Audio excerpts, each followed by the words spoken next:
Good morning प्यारे विद्यार्थियों, online class में आपका स्वागत है।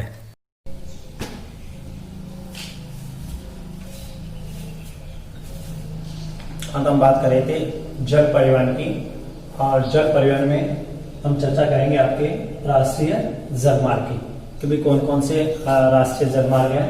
तो सबसे पहले हम बात करें राष्ट्रीय जलमार्गों में, तो देखो देश में गंगा, हुगली, यमुना, ब्रह्मपुत्र, नर्मदा, ताप्ती, बांधवी, गोदावरी, कृष्णा, महानदी आदि नदियों द्वारा आंतरिक जलमार्ग की सुविधा उपलब्ध करवाई गई है। यानी देश के अंदर ही जलमार्ग की सुविधा उपलब्ध करवाई गई है, और निम्न जलमार्गों को भारत सरकार द्वारा राष्ट्रीय जलमार्ग घोषित किया गया है। तो हमारे देश में ये 5 राष्ट्रीय जलमार्ग है जिनकी लंबाई और स्थान भी दिए हुए हैं। सबसे पहला जो जलमार्ग वो आपके नौगाम में राष्ट्रीय जलमार्ग संख्या 1, जो हल्दिया तथा इलाहाबाद के मध्य गंगा जलमार्ग वो जोड़ा गया है। लगभग आपके 1620 किलोमीटर लंबा है, जो गंगा जलमार्ग के नाम से वो जाना जाता है। दूसरा जो जलमार्ग वो आपके नौगाम में राष्ट्रीय जलमार्ग संख्या 2, जो सदिया व धुरी के मध्य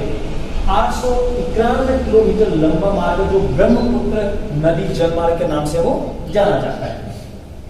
यानी इसकी लंबाई 891 किलोमीटर जो केवल अपने देश के अंदर अंदर ही है। ये सदिया व धुरी के मध्य जो ब्रह्मपुत्र नदी है, उस नदी के जलमार्ग को विकसित किया गया है।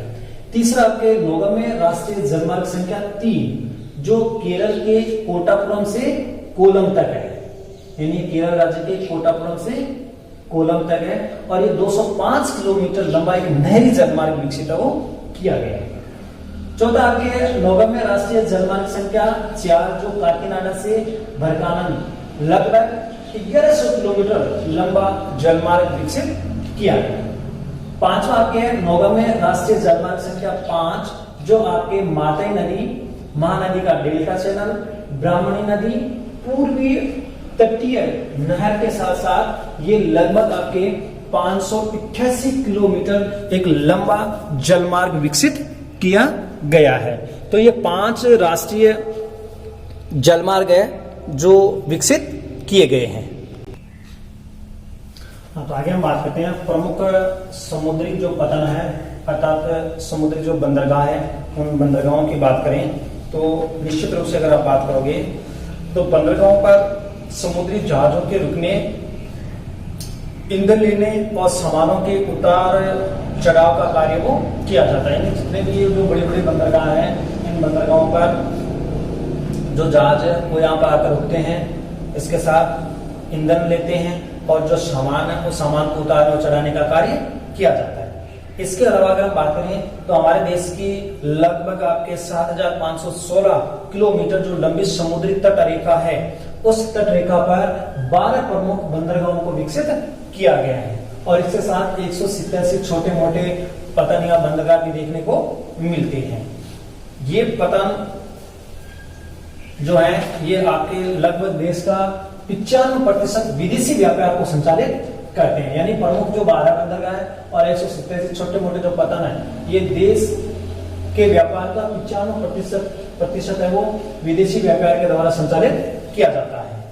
स्वतंत्रता प्राप्ति के बाद जो कांडला बंदरगाह है कच्छ के अंतर्गत, ये पहले पतन के रूप में विकसित किया गया था। यानी देश की स्वतंत्रता के बाद पहला जो पतन था कांडला पतन, जो स्वतंत्रता के बाद पहले पतन के रूप में विकसित किया गया, और ऐसा देश के विभाजन से क्रांति जो पतन की कमी को पूरा करने के लिए और मुंबई से होने वाले व्यापारिक दबाव को कम करने के लिए कांडला पतन का विकास वो किया गया।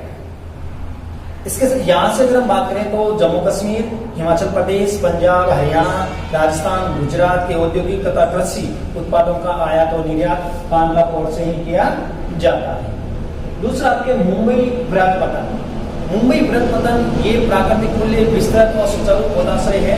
मुंबई पतन के अधिक परिवहन को ध्यान में रख करके और इसके सामने जवाहरलाल नेहरू पतन का भी विकास वो किया गया है। यानी मुंबई पतन का भार कम करने के लिए जवाहरलाल नेहरू पतन विकसित किया गया, जो पूरे क्षेत्र को एक समूह पतन के रूप की सुविधा प्रदान वो कर सके।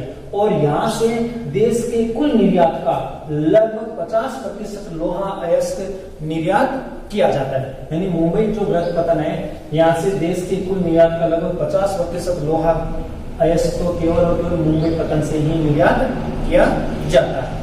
अब अगर बात करें पूर्वी तट पर, तो पूर्वी तट पर तमिलनाडु के दक्षिणी पूर्वी छोर पर तूतीकोरन पतन है, और इस तूतीकोरन बंदरगाह से हमारे पड़ोसी देश जैसे श्रीलंका, मालदीव आदि तथा भारत के तटीय क्षेत्रों पर विभिन्न वस्तुओं के व्यापार को संचालित करता है। और चेन्नई की गणना तो देश के प्राचीनतम बंदरगाहों में से की जाती है कि चेन्नई जो बंदरगाह है वो देश के प्राचीन बंदरगाहों में से एक है, जबकि जो विशाखापट्टनम बंदरगाह है वो देश का सर्वश्रेष्ठ प्राकृतिक बंदरगाह माना जाता है। यानी कि चेन्नई देश का सबसे प्राचीन बंदरगाह है और विशाखापट्टनम देश का सर्वश्रेष्ठ प्राकृतिक पतन वो माना जाता है। यहाँ से पोत निर्माण का कार्य भी किया जाता है। यानी जो विशाखापट्टनम है, यहाँ पर देश के जो जलपोत है वो बनाए जाते हैं। इसके साथ साथ उनकी मरम्मत की सुविधा भी यहाँ पर उपलब्ध है। और इसके साथ साथ ओडिशा में स्थित पारादीप पतन लोहा अयस्क का निर्यात करता है। कोलकाता एक स्थलीय नदी पतन है जिसकी सहायता के लिए हल्दिया सहायक बंदरगाह या पतन का भी विकास किया गया है। ठीक है, यहाँ पर जैसे कोयला और तेल कंटेनर की सुविधा भी क्या है उपलब्ध है। यानी हल्दिया जो सहायक पतन है, यहाँ पर अगर हम देखें तो कोयला और जो तेल कंटेनर है इनकी सुविधा भी यहाँ पर देखने को मिलती है। राजस्थान में समुद्री तट और पूर्वकालिक नदियों के अभाव के कारण यहाँ जल परिवहन की सुविधा उपलब्ध नहीं है। हमारे राज्य में अगर हम बात करें तो एक तो समुद्री तट नहीं है, दूसरी बात पूर्वकालिक नदियां भी नहीं है, इसलिए यहाँ पर पूर्ण रूप से समुद्री जो जलमार्ग है उसका अभाव है। और राजस्थान के निकटतम जो बंदरगाह है वो आपके कांगड़ा और मुंबई बंदरगाह है। यहीं से राजस्थान से जो निर्यात किया जाता है वो इन्हीं बंदरगाहों के माध्यम से किया जाता है। नेक्स्ट बात करते हैं वायु परिवहन की। तो वायु परिवहन तीव्रतम, आरामदायक, प्रतिष्ठित परिवहन साधन है। तीव्र साधनों का महत्व अगर हम बात करें तो भौतिक दृष्टि से विविधपूर्ण एवं विशाल देश में स्वतः स्पष्ट है। इसके द्वारा अति दुर्गम स्थानों जैसे ऊंचे पर्वत, मरुस्थल, घने जंगल, लंबे समुद्री रास्तों को सुगमता से पार वो किया जा सकता है। वायु परिवहन देश के दुर्गम भागों को जोड़ता है।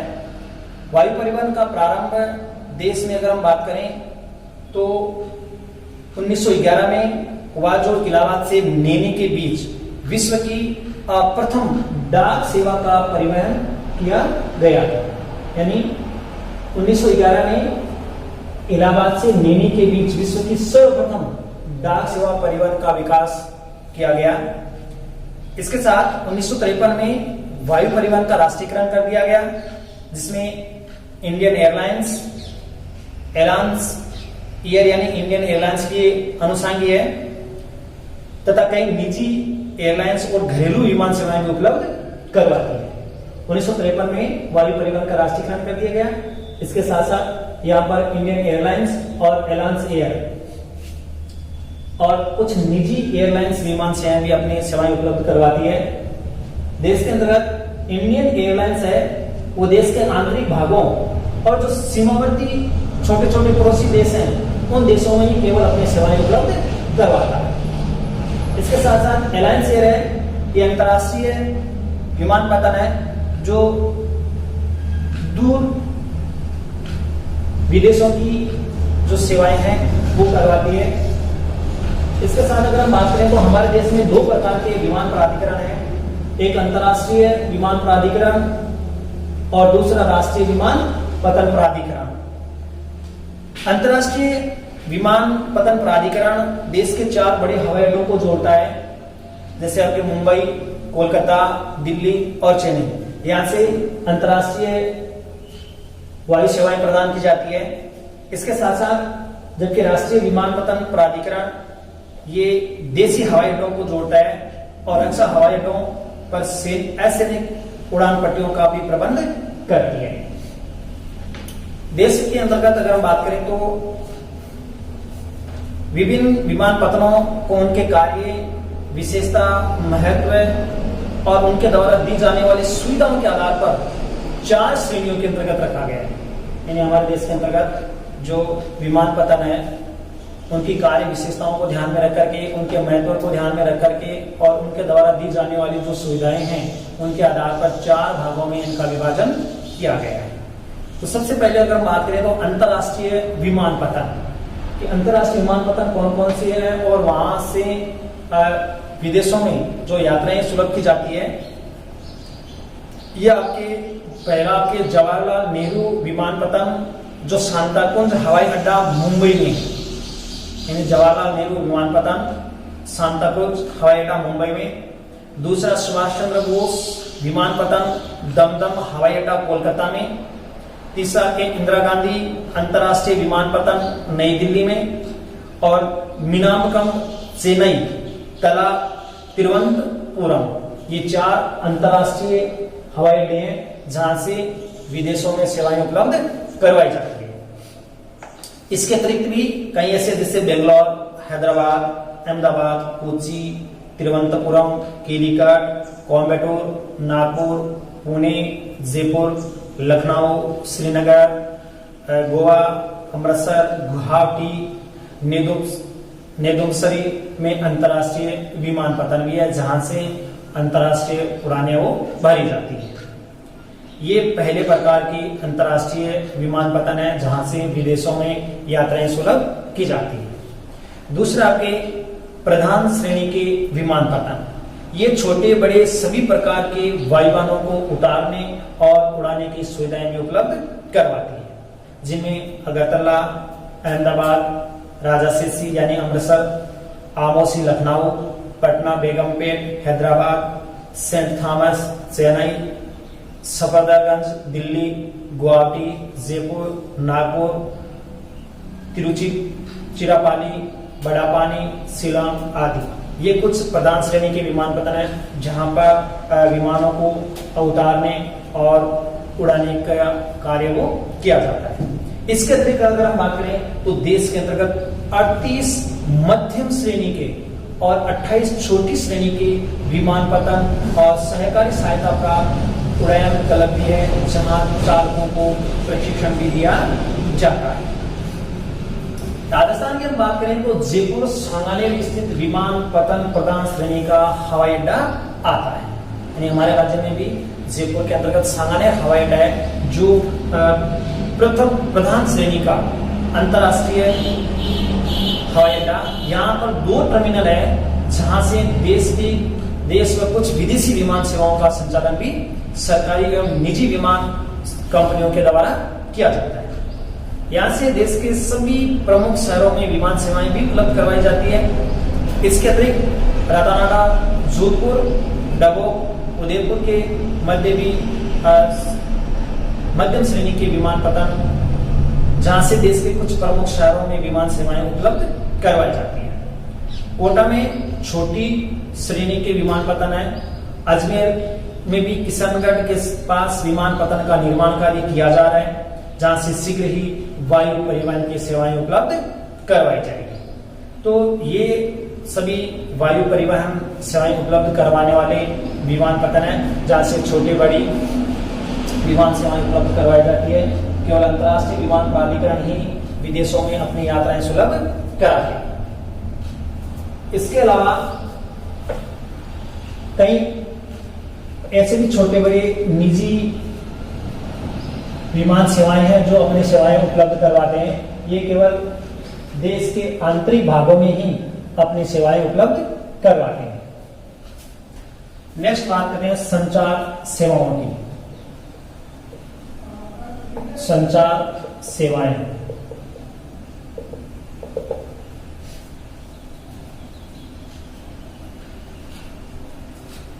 संचार सेवाओं के अंतर्गत अगर हम बात करें तो प्रगति के पथ पर मानव कहते हैं कि बहुत दूर चला गया और जीवन के हर क्षेत्र में ऐसे कई मुकाम प्राप्त हो गए हैं जो हमारे जीवन में सुविधाएं और आराम प्रदान करते हैं। आज संचार मानव की मुट्ठी में समाया हुआ है तथा संचार क्षेत्र में तकनीकी कदम भी उठाए जा रहे हैं।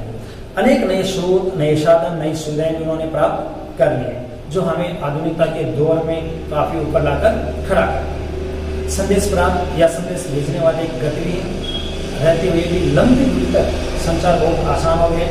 निजी दूरदर्शन तथा जनसंचार के माध्यम से दूरदर्शन, रेडियो, समाचार पत्र, समूह प्रेस, सिनेमा, इंटरनेट और केबल, मोबाइल आदि जो देश के प्रमुख साधन हैं।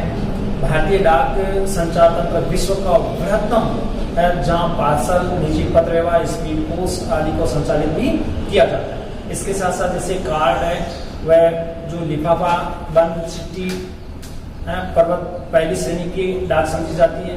इन्हें विभिन्न स्थानों से बस, रेल या वायुयान व जल परिवहन की सहायता से एक स्थान से दूसरे स्थान पर भी पहुंचाई जा सकती है।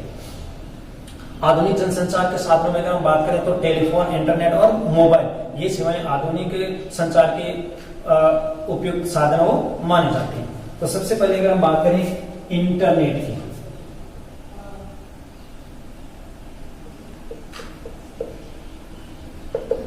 इंटरनेट देखिए, इंटरनेट की शुरुआत 1969 में की गई थी, 1969 में। और ये नेटवर्किंग का उपयोग सूचनाओं के आदान प्रदान के लिए होता था। यानी कि भाई नेटवर्किंग का उपयोग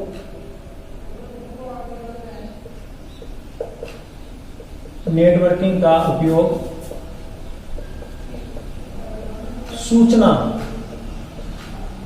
आदान प्रदान करने के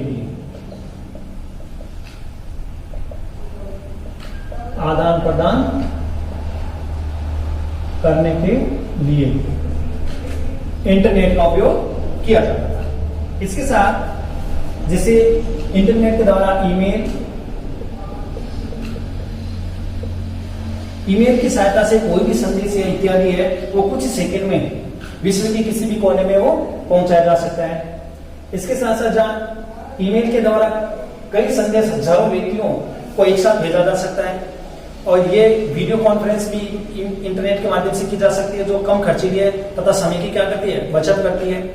इसके द्वारा देश विदेश के अलग जगहों में बैठे व्यक्ति से श्रव्य और दृश्य के माध्यम से आपस में वार्तालाप भी किया जा सकता है। इंटरनेट के माध्यम से चित्र व चलचित्र भी एक साथ दूसरे स्थान पर आसानी से और शीघ्रता से भेजे जा सकते हैं।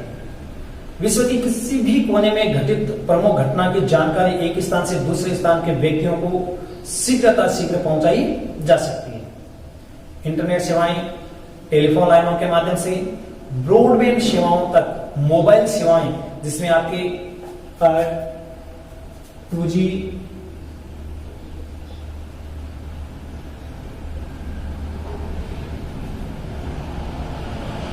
2G आती है, 3G, 4G एवं 5G और 6G, ये नेटवर्किंग सेवाएं उपलब्ध हो करवाती है।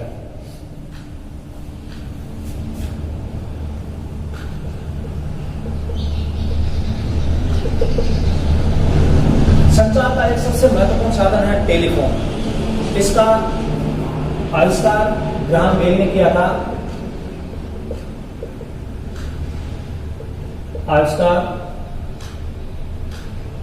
ग्राहम बेल ने किया था, और इसके पश्चात इसकी कार्य प्रणाली में तेजी से सुधार भी हुआ है, और इसकी सहायता से अलग अलग स्थानों पर बैठे व्यक्ति आपस में बात वो कर सकते हैं। टेलीफोन सेवाओं के अंतर्गत अगर आप देखोगे तो दो प्रकार की सेवाएं हैं, एक तो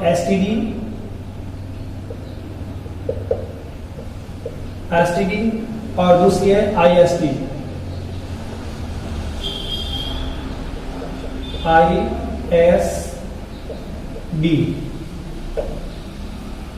सेवाएं जो आने जाने या देश व विदेश से सीधे ही नंबर डायल कर व्यक्ति आपस में बातचीत वो कर सकता है। एसटीडी और आईएसडी सेवाओं में देश व शहरों के अंकीय कोड निर्धारित होते हैं, जिन्हें टेलीफोन नंबर के पहले डायल करके और सीधे ही बिना किसी इंतजार के और बात की जा सकती है। एसटीडी देश के अंदर ही अंदर एक राज्य को दूसरे राज्य में बैठे व्यक्ति को जोड़ देता है। आईएसडी विदेशों में, जिनमें पहले से ही वहां के कोड निश्चित होते हैं और बिना किसी इंतजार के व्यक्ति से दूर बैठी बात वो की जा सकती है। इसके अलावा